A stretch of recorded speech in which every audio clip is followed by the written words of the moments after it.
Oh, ladies and gentlemen, boys and girls, children of all ages, Stadium Rant proudly presents to you the most electrifying wrestling show in the world.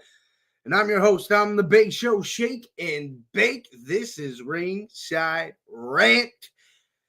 Got a lot to talk about tonight, ladies and gentlemen, watching along. War Games is starting to shape itself up. The men's teams have been decided. Women's side still trying to hash things out. Charlotte Flair was on the outs last week. Seems like that's starting to come all together for them. So good news on that side. Things continue to progress in the Last Time Is Now tournament. Ilya Dragunov has another open challenge for the U.S. title. Tommaso Ciampa, not a big fan of the open challenge. We might see that one go away. MFT's getting in action, and there were a couple of returns in the world of WWE. If you missed it, Matt Cardona is back in WWE as Zack Ryder. Maybe just a one-off. We'll see. But he did show up, and he did lose to LA Knight. I have some feelings about that were kind of squandered later.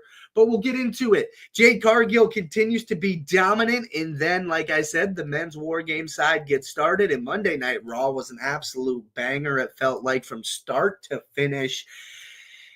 Big surprises at the end. And not really surprises. It's something we kind of expected and we had been talking about. But still, it was fun. They were great moments in the Garden. Cena's last Monday Night Raw ever, and it did not disappoint. I had a great time watching the show with chat on Monday night, hanging out Bay Show style like you are tonight. If you love the Ringside Rant show, what we do on our live reactions, as well as the weekly podcast, make sure you hit that like and subscribe button. Join the Ringside crew, one of the best communities in the IWC, if I do say so myself. Maxine Dupree also made history. There's so much going on. Gunther, he advances in the tournament, but I have thoughts about that. Johnny Moonsault didn't necessarily disagree with me. Kind of saw where I was coming from. We'll talk about that as well. So much to go through, ladies and gentlemen. Alex, what's up, brother? Make sure you're active in chat. Say what up. Let me know how you're doing, how you felt about the show this week.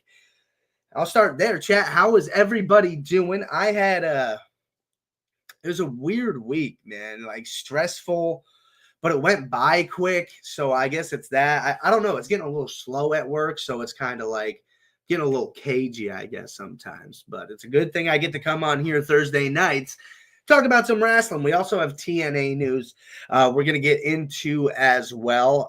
We might as well start there, work our way through the week. TNA had their first show of the year, I guess. They have a bit of an off season. After Bound for Glory, Turning Point happened November 14th. That was the last. That was last Friday. Okay, it was Friday night. It was a pretty good show. I honestly forgot how that whole thing went. A little bit of a triple threat in the beginning. Jake something did end up beating Mance Warner. With Steph DeLander. Honestly thought Mance Warner was going to win this match, but okay. Hometown Man, of course, had to be in there, having a good time, as he always does. What else did we have? The King's Speech. Frankie Kazarian went right along as the TNA World Champion. Like, what is going on? Like, I don't necessarily think I understand that whole, like, cash-in thing, especially because it's Nick Nemeth and Frankie Kazarian, but Frankie Kazarian cashed in, so it's like, oh, it's slow season at work for you too, Alex. Yeah, man, it's just a weird time. Holidays will do that unless you work in retail. Then it's just, oh my God. TNA Knockouts World Championship. Kalani Jordan did defend. She's going to keep this belt for a little bit. I think Jordan Grace may get the next shot at that. It was a really fun match. I'm a big fan of Kalani Jordan, so overall good for her. And this is internet news, like, to the max. BDE, our very own, Brandon Does Everything. I think it's Brandon. Well, it's BDE. Had his singles debut in TNA. He was in the 20-person gauntlet match at Bound for Glory. Didn't win, but put on quite a show. And then had his first singles match against AJ Francis. Of course, AJ picked up the dub, but it was a really good match. BDE looks good. I feel like there's some people online that just are going to sit there and be like, oh, BDE, he's only there because he gets clicks, bro. Well, I don't know how to tell you this. That's the name of the business nowadays, even for tenured superstars. You know what I mean?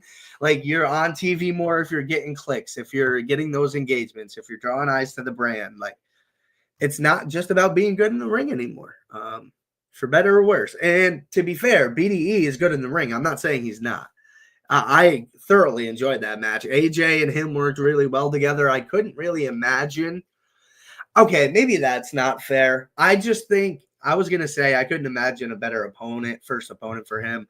There's a lot of people that probably would have been good in that spot, but I like that it was AJ Francis. It was a really good spot. He's over as a heel right now.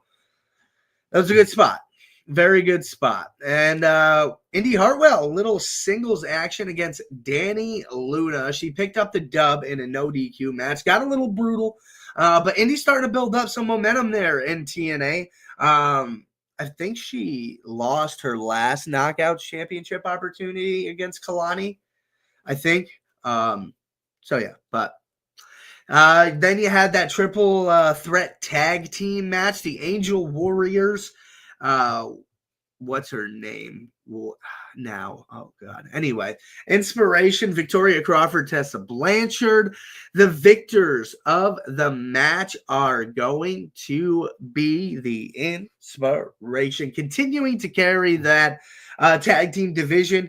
It's interesting seeing that back and forth in that match, seeing where that division continues to go. I like the women's tag team division in NXT or TNA a lot. So it's going to be interesting. See how that one goes. No longer TNA tag team champions. The Hardys and Cedric Alexander took on 3 of the Order 4, the Great Hands versus Mustafa Ali. And the Order 4 picked up the dub. Hardys are on a little bit of a losing streak here. Cedric, I think he'll continue to roll on with Mustafa Ali. So, yeah, it was another fun match that just kept rolling on. The Rascals did pick up that dub over the System in their tag team match. X Division Championship. Leon Slater successfully defends against Rich Swann. Dude, Leon's just a stud, bro. Like, I can't say enough about this kid. Oh, what happened? Oh, Leon's grandmother passed away. I missed that completely when it was happened. Wow. But yeah, Mike Santana and Steve Macklin, the TNA International Champion, did pick up the dub against Nick Nemeth and Frankie Kazarian in that main event match. So, yeah, that's all for TNA. It's going to be interesting to see how tonight plays out. It's just the beginning of new things. Mike Santana is slated to speak after losing to Frankie Kazarian for that TNA World Championship, and then him going ghost on TNA for a little bit and then coming back. Winning that tag team match can be interesting to see what he has to say going forward. But SmackDown was in my hometown, Chad. I wasn't able to make it. I got caught up at work and everything like that. I didn't have tickets or anything like that, but I was planning to go hang out downtown and talk to some people. It didn't work out, but it was a pretty good show. Charlotte Flair walked out on her Women's War Games team. Doesn't trust Rhea. Says she's a snake. And I immediately had a problem with that line of reasoning. I don't have an issue that Charlotte doesn't like Rhea, but why call her a snake? Like, maybe I'm biased because she's mommy, right? But I don't imagine, like, during their feud, specifically Charlotte and Rhea, Chad, correct me if I'm wrong, I don't remember Rhea being a snake. I remember those being very intense, but pretty straight up respectful rivalries, really intense. I enjoyed both of them. Charlotte beat her the first time, and then Rhea got over at WrestleMania 39. But I mean, yeah, I just don't. It was weird.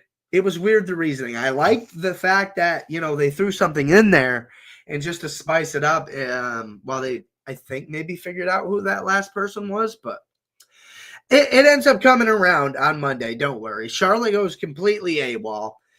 Last chance is, last time is now tournament. Jey Uso beat The Miz. Ilya Dragunov continues this open challenge thing. And Tommaso Ciampa did have something interesting to say about it when I was watching the show. He's like, he's just giving challenges to anybody, and he's pretty much handpicking people at this point. Like, what are we doing? What are we doing? Tommaso Ciampa is getting upset that he keeps getting dodged for this opportunity, which makes me feel like he's going to be the next one. Ilya is going to be like, all right, fine. I'm finally going to give you this opportunity. And then maybe Johnny Gargano gets involved. And that can kind of give you that opportunity to get away from the open challenge and let Ilya be a champion that actually defends and feuds. Alex, reasoning was shaky, but I like that it's just not smooth and happy-go-lucky with Team Rhea. I agree. I think it gives more credence to the fact that the heel team could win. Lash Legend and Nia Jax was awesome. Okay, they look really good. Nia's just kind of this boss behind Lash Legend who's kind of tearing everybody up right now. You think the long-term feud should take about a month, Alex? I don't know. I gotta be honest, I don't know that I could take much more of it, pal. A week or two max. Like, I think this Friday should probably be the end of the open challenge for a bit. But what you can do, you don't have to like throw it away forever. You can do this Ciampa feud and then use the open challenge as another thing to do to get to your next heel challenger, one of those things. But yeah, Lashley is being booked very well. I like how they put that together. Sami Zayn, Shinsuke, Rey Fenix, and the Motor City Machine Guns attack the MFTs. I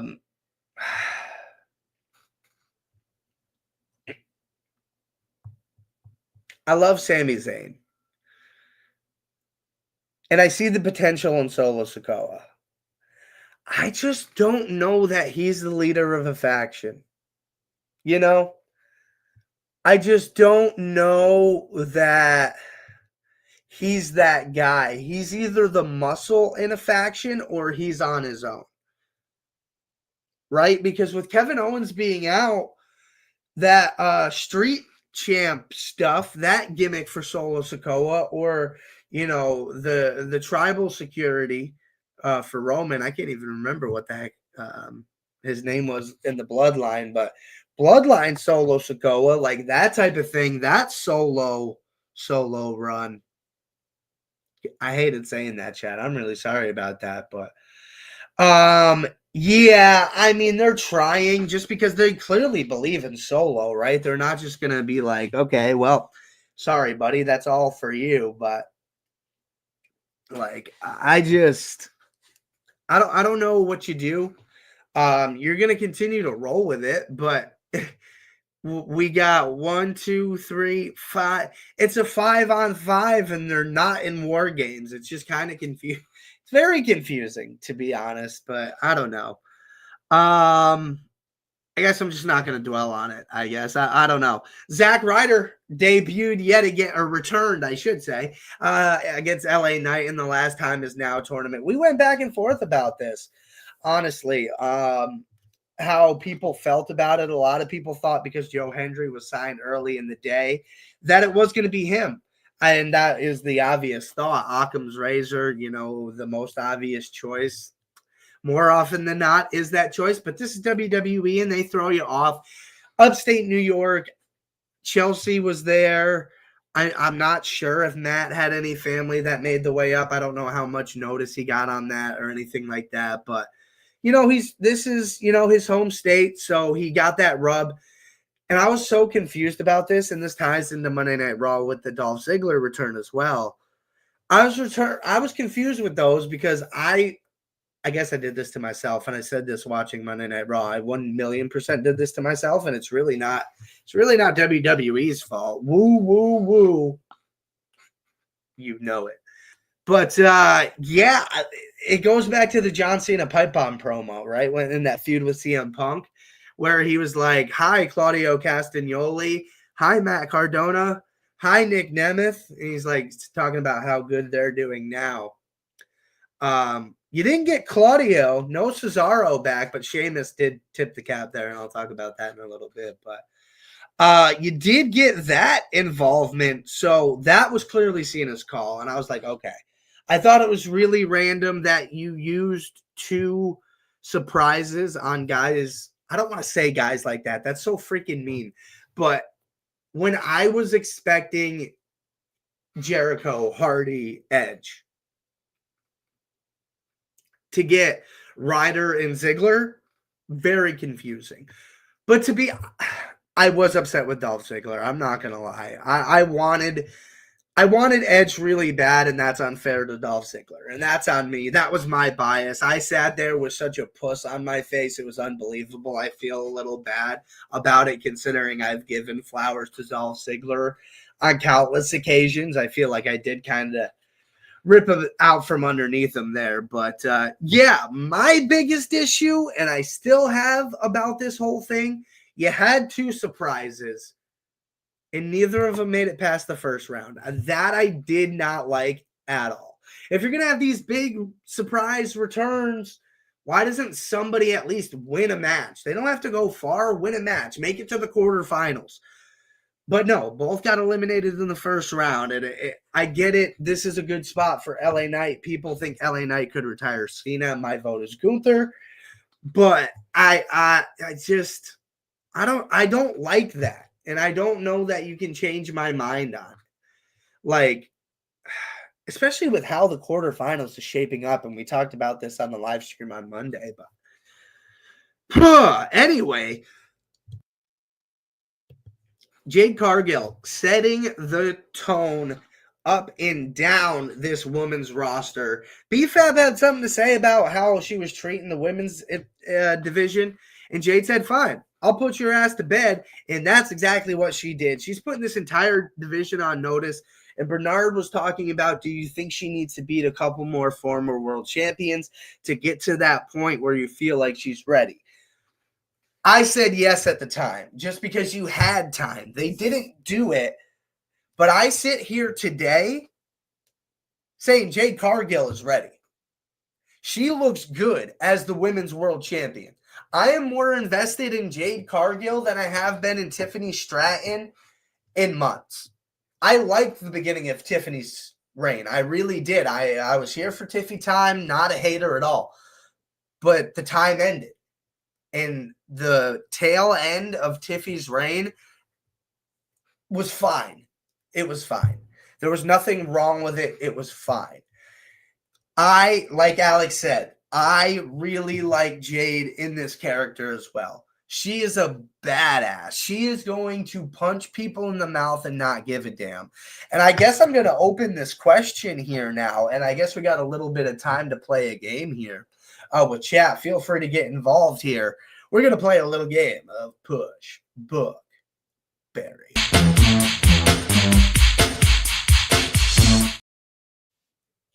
Yeah, ladies and gentlemen, it's a little bit of a push, a book, and a bury. We're going to find out who we want to see go after Jade Cargill's WWE Women's World Championship. I'll give you three names here right now. You could get Charlotte Flair. You could get Bianca Belair. And let me try to find another one. Or Julia. That's what I'm going to give you. Alexa is off the table for now. You have to choose between Julia, Alexa Bliss, or you just have her keep beating jobbers until Bianca Belair. Yeah, that was a good one. That was a good one. See, it could be involved in your book that Julie is a book. You don't think she's world champion material right now. Actually, you know what? I'm going to give you my answer, and then chat, you can get hopped right in there as well. I'm going to push Bianca Belair. That's who I want to take the title off of Jade. And maybe you get a little flip-flop action. I think that would be awesome for Jade long term if she lost it and got it back. I think that would be really cool. So I'm going to push Bianca Belair. In that case, I don't know what I want to do with the other two.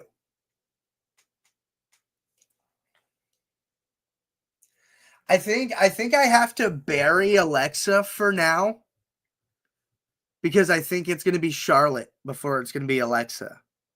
But I know Alexa, I've heard that a couple of times, so I threw it out there. So I'm going to book Julia to be in the scene, kind of getting a feud right now with Jade, continue to build it up. Everybody understands what Julia can bring, and then kind of take it to that next level in that feud with Bianca, who I am going to book to beat Jade Cargill. Alex, the most active chatter I think we have in Ringside Rant. Brother, what are you going to do on that one? Because then we had the Vision taken over at the end of the show yet again. Drew McIntyre on Friday did join the Vision, Logan Paul for War Games, so they had 4 members. Cody Rhodes did win the match, though, so that's important to keep in the back of your mind as well. And it was a good show for my hometown, honestly. Was it the best show ever? No, but it was pretty good. It was pretty good. Had some fun moments and everything. But ladies and gentlemen, buckle up, because I'm about to toss it to just a quick break. Get myself together. I've been talking for 22 minutes straight. I need to hit a commercial. I'll be right back. You don't belong at the bottom, and it's time for you to get your butt from down there. It's time for you to stop being comfortable at the bottom. Get your butt up and get to where you're supposed to be. You are a royal priesthood. Get where you belong. Do what you're supposed to do. Live like you're supposed to live. Fuck being rational. Give them what they asked for.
Alrighty. I needed that so bad. Okay, perfect timing. Alex got his answer in chat. You're going to book Bianca. Push Charlotte. Push Alexa, though. Because I didn't give you Charlotte. I said no Charlotte. Because I think Charlotte will probably actually get a shot first. I thought Julia and Alexa was a more intriguing thought. Yeah, I just don't think the space is open enough for Julia right now. I don't think this is her lane. And I think that's the thing about WWE booking, that people need to, Alexa, I thought so. People, I don't know if they need to understand. I don't want to talk down to people, but I don't know. I feel like there is a lack of understanding there, right? Like sometimes it just doesn't make sense for someone to be world champion. It just doesn't. And sometimes it does, but it's just setting something else up bigger. And if you want to argue with me, I'll agree on Sami Zayn at Elimination Chamber against Roman. I felt like that was the perfect spot. But yet again, Cody's story, I felt like you couldn't take away from that as well. So that's where you get that bigger picture. So, I mean, Julia is going to have her time. I don't doubt that she's going to be a future women's world champion at some point, just not right now, unfortunately. But yeah, we're going to head right into Monday Night Raw as we wrap up our show. We'll get a little TNA preview for what's going on tonight as well. Because I think we got a little bit of time before we have any WWE shows. PLEs, I should say. Next weekend is Survivor Series, so next week we're going to have that prediction show. Let me get TNA pulled up back really quick. Here we go. Because they had an article about it. I already mentioned Mike Santana was going to be involved. So let's see. Oh, my God. What the Knockouts division. Oh, there's 2 4-way matches. Okay. The winners. Okay. That's really cool. So we got 2 qualifying matches for a number 1 contenders match. I like that we're doing that. It makes that number 1 contendership feel that much bigger. And I feel like WWE has kind of gone away from the strict number 1 contendership stuff. And I like that. And I know I don't like getting too serious with the sport aspect of WWE because we know why, but it's just one of those things I think could work really well. And they used to do it in the early 2000s, and I thought it added a lot, and I feel like it is for the Knockouts division here. Nia Brookside, Victoria Crawford with Tessa Blanchard on the side. Killer Kelly and Judy Threat are going to face off in the first match.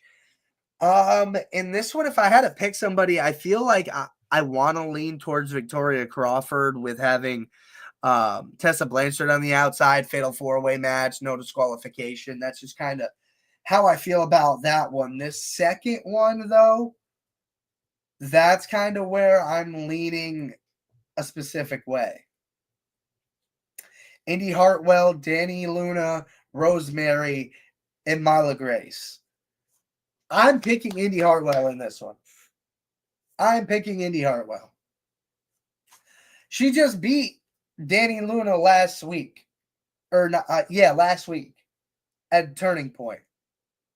She's on a roll. That's a couple wins in a row for her now. She's also my pick to face Kalani Jordan again. I don't know, though. Kalani Jordan against Victoria Crawford with Tessa Blanchard, like that dynamic seems really fun to me.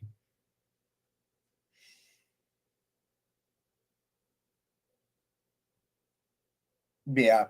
I'm still going with Indy Hartwell. That's who I feel like she's on the up. I'm a big Indy Hartwell fan. Maybe I'm a homer for that, but whatever. Mance Warner with Steph DeLander is going to take on the complete Matt Cardona.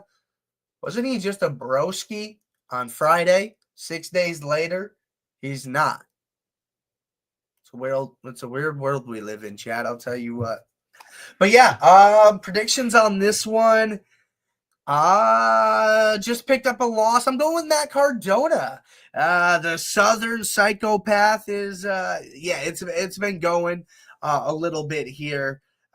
Just got off of that recent appearance, but at WWE did Cardona. But yeah, no, I think he is going to pick up that win. Myron Reed versus John Skyler as well. I imagine that fatal 4-way. Oh no, the main event will be Mike Santana's spot. Okay. And we also got Myron Reed versus John Skyler. John Skyler is my pick for that one. But what's interesting, the boss man himself, Mikey Santana. Wait, did I get into? No, I didn't even get into Monday Night Raw yet. Okay, cool. TNA preview. Mike Santana, he lost the TNA World Championship, which I felt like he was going to hold for quite some time, and he lost it to Frankie Kazarian. I guess that's the benefit of having, that cash-in ability. Wait. Oh, okay, right. I just read that wrong. But yeah, No, he's fighting some injuries. This is Mike Santana. He's going to address the TNA. Excuse me. He's going to address the TNA locker room tonight.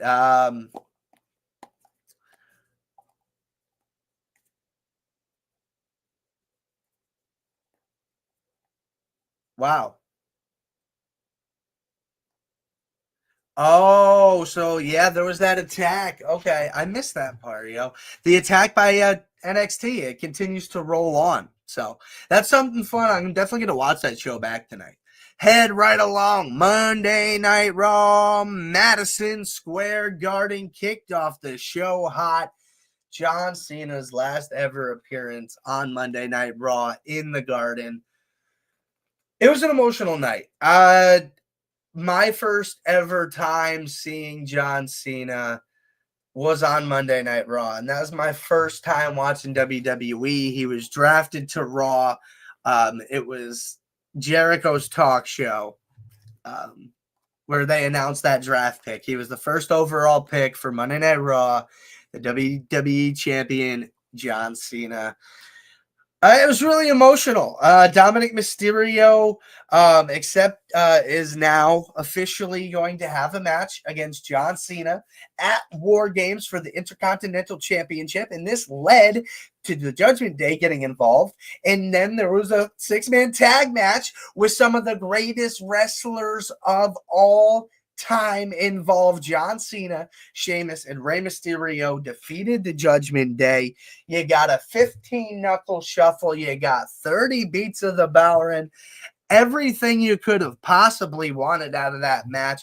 You got a double 619 into a brogue kick to Finn, into an attitude adjustment to JD to end the match. It was just beautiful, man. It was such a tip of the cap to wrestling. Even Sheamus, he hit the swing for Cesaro. The bar was raised at Madison Square Garden. Thank you for that, Sheamus. It was really fun. Ray getting on top of the top rope with his leg to get leverage to actually do it made me die laughing. I couldn't have loved that more.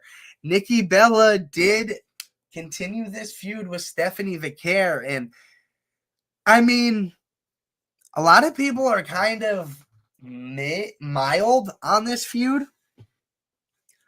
not really knowing how really it plays out. They feel like Stephanie Vicaire obviously is going to get the ultimate dub, but chat, how do you feel about Nikki Bella versus Stephanie Vicaire? Not just the match itself. I think the match is fine, but I don't know. This feud I felt like is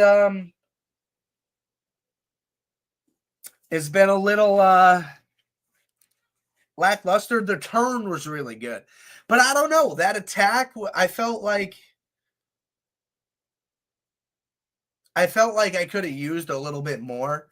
I don't know, but the match will be fine. I'm not worried about that. I think it'll be really good between Stephanie and Nikki, but yeah, well, like I said, we got predictions next week at 8 p.m. So, and then we come to our second return, which I already kind of talked about, my personal disappointment. It kind of shame on me for that. That was my own expectations that led to that. But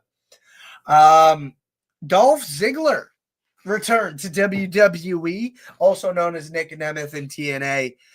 Did lose to Solo Sikoa. It was a really good match, and I thought he was going to win, which led to my only issue. Why have returns if they're not going to advance? A little disappointing. I get they were one-offs, and that's probably all they were supposed to be. But I wish you got into a situation where you had a surprise that could have stuck around to retire Cena, but I guess that was way too much to ask. My bad, chat. Also, I don't want to miss this. The New York Giants and Andrew Schultz beat the living hell out of the Judgment Day, man. That was so funny.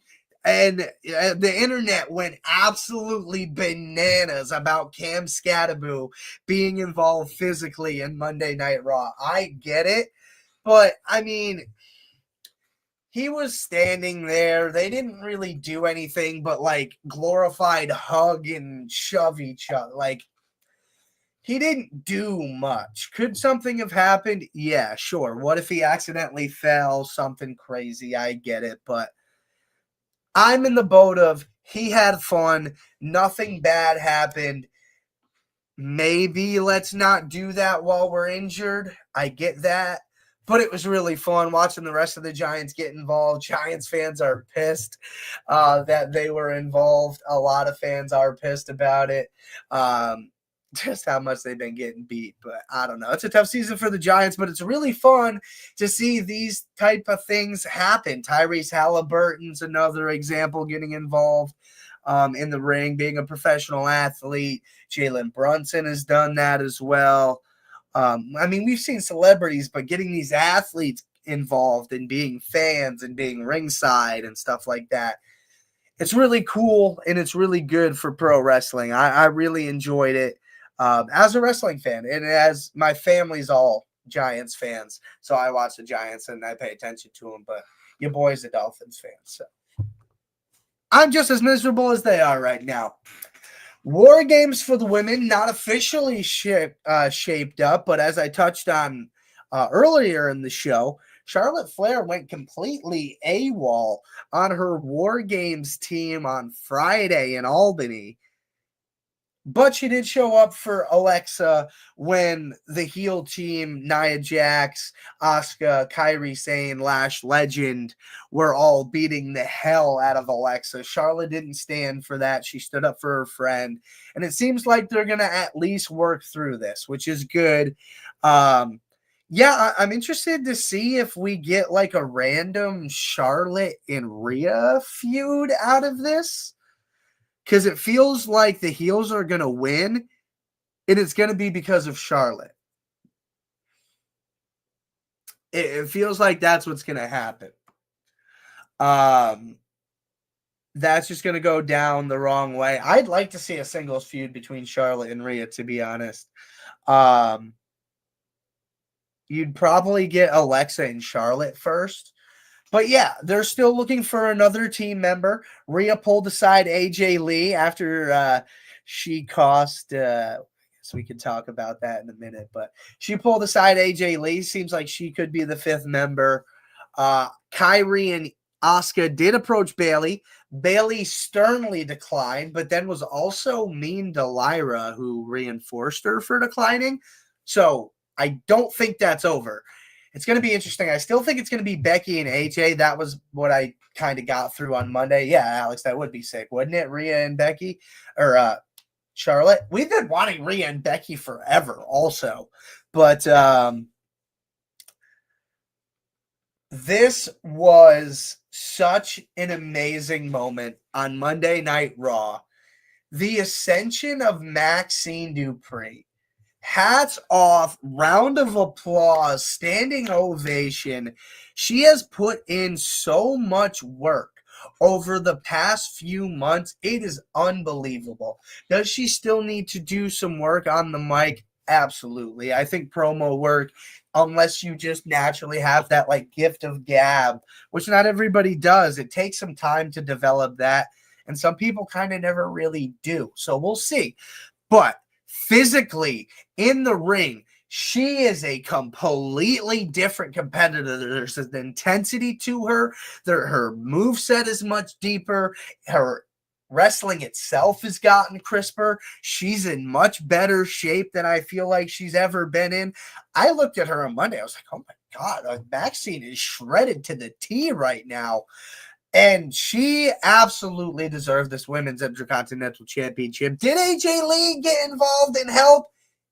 Yeah. But has Maxine been hooping and now beat Becky Lynch 3 times? And Becky Lynch has put over another young performer? All of those things are true. And if you still don't like Maxine Dupree, I don't know what to tell you. She's not awful. She's just not. Is she the best thing going right now? No. Does she deserve this Intercontinental Championship for the work she's put in and now how she's a legitimate superstar on the roster? Yeah. And that's all Becky Lynch's call, in my opinion. She saw the work Maxine has been putting in the Heart Dungeon. And guess what, folks? You don't just walk into the Heart Dungeon and say, hey, I'd like to be in the Heart Dungeon. I want to train to be a professional wrestler today. That's a really exclusive school. You have to prove to Natty that you're going to commit to the program, you're going to do what she asks, and you're going to work your ass off until it hurts, and then you're going to keep going. That is what the Heart Dungeon is. That is what she has subjected herself to over the last handful of months, and it has paid off tenfold to a women's intercontinental championship. And I don't think there's a more deserving woman on this roster to win this title right now, considering Lyra's already done it. Keep that in mind. There's no one more deserving than her right now. And that's exactly how I felt when Chelsea Green first won the Women's United States Championship. She has since lost it and won it back. She's champion again. But this is how I felt when Chelsea won for the first time. I feel like this is so unbelievably well-deserved. Do I think this is going to be a super long reign? No. Was Chelsea Green's? No. Is this going to be fun? Do we get more Tozawa time and we get a little bit more of the goofiness with them and Otis? Yes. But there's also that lock inside of Maxine that we've been dying to see, and we did finally get it. So hats off, congratulations, 1,000,000%, 1,000, 1,000,000%, as Alex said, deserved it, and I hope you get it for a little bit. I don't know how long it'll be, maybe just a couple of months, maybe a month or two. We'll see. But, yeah, Gunther beat the hell out of Javon Evans. Javon put up a fight, though, man. That boy could take an ass whooping. Gunther did not take it easy on him. He worked him like he would work anybody else on the roster. And Javon's star is so bright. And this kind of gets into something Johnny Moonsault's tweeting about Monday Night Raw. He's like, give me your hot takes. I'll boo and yay him in a video. And I submitted mine. I said, Gunther's in a bad spot right now. Coming from that return and then getting no reaction after beating Javon Evans in the opening round tournament of last time is now. And then to get no reaction, I said you could hear a pin drop. He needs to retire Cena to save his career. And I think maybe that's where I lost him. He thought Gunther was in a good spot right now. He liked his return. He felt it was good, and he wasn't worried about the reaction. It's not that he denied it at all. He just isn't worried about it. He thinks this is all part of the bigger thing, and then once he retires Cena, it's just going to put him into another position. Not that it's necessarily going to save his career. I might have been doing something for social media there. I got a couple of likes on the tweet. You can't hate me for it. I thought it was a decent take. He did too. And I don't think that the concerns for Gunther are completely unfounded. Do I think it's a career saver to beat John Cena? No, but it's a career maker to beat John Cena. So to that point, I think Gunther is going to win this last time is now tournament. I think everybody left. You could say LA Knight needs this moment. You really could, but it seems like Gunther's the retiring guy now.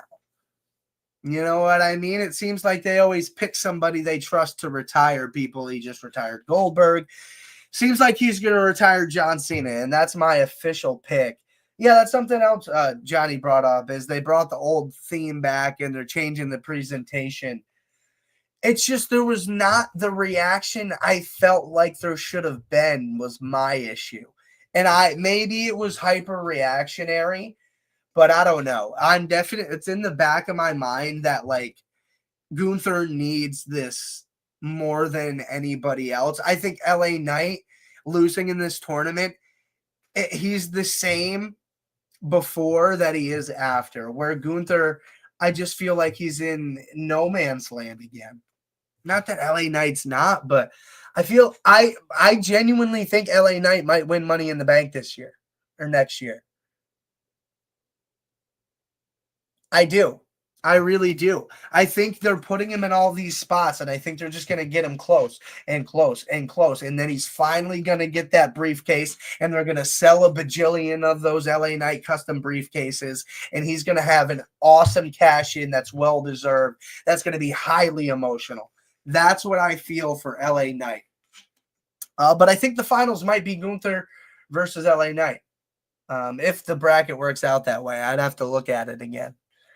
But yeah, if that works out, it might be a SmackDown versus Raw type of thing too, just for like TV reasons and stuff like that. But yeah, we can roll right along. Here we go. The fireworks really kicked off. It was supposed to be a face-off between the War Games teams, the four members, Drew McIntyre, Logan Paul, Bronson Reed, Braun Breaker. And then you had the babyface side, Cody Rhodes, CM Punk, Jimmy, and Jay, the Usos. That was not a face-off. That was a full-out brawl from the get-go. They got in there. They started chucking bombs. And the Vision, they were reeling a little bit, and then in comes the Beast. We thought it was going to be Brock Lesnar when we started going over who it might be in this situation that would take over and kind of be that fifth member. We thought it might be Brock, especially everything that had come up with it. And it was Brock Lesnar, and it was answered by the OTC himself, setting up the 5v5 War Games. 3 of the OG Bloodline members versus in a former or 2 former Paul Heyman guys versus 5 former and current Paul Heyman guys. That match is going to be insane.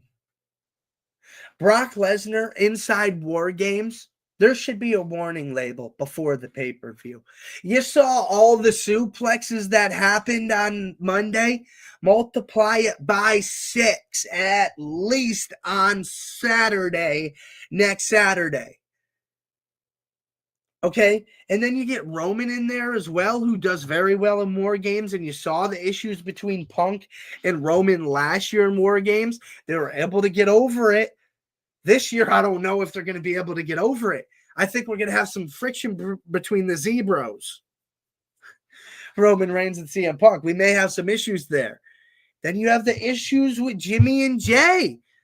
I think Jimmy joined the team specifically to undermine Jay because he knows Jay's trying to do his own thing. I think he's trying to be older brother, trying to play that role.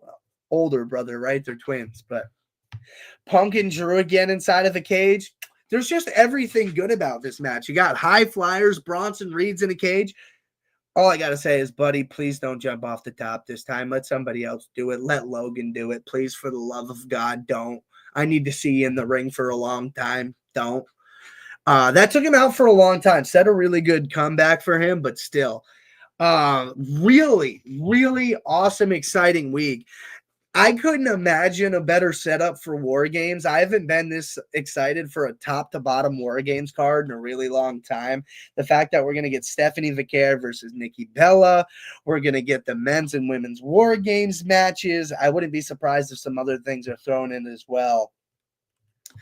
But, yeah, it's shaping up to be a really good show. Again, full predictions next week at 8 p.m. Eastern.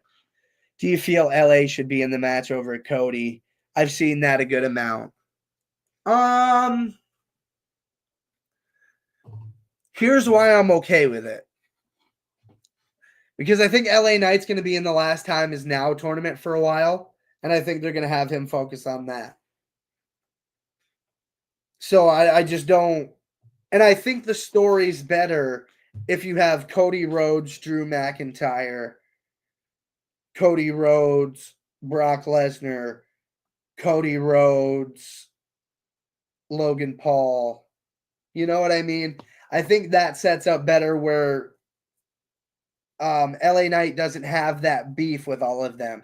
This is such a years deep story on both of these teams that's so ingrained with all through Paul Heyman, seemingly.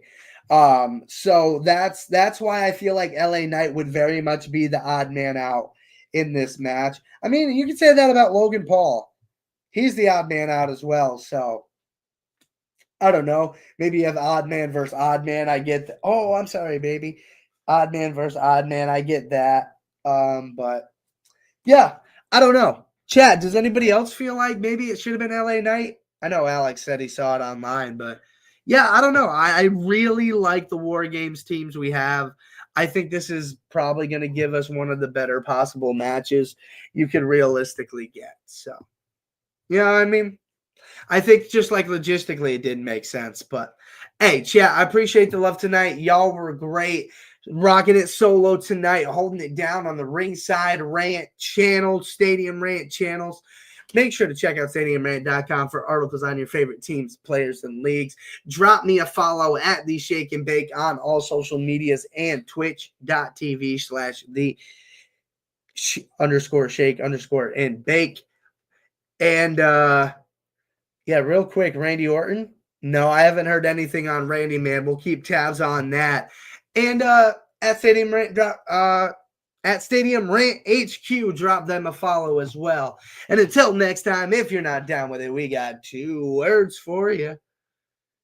Acknowledge us.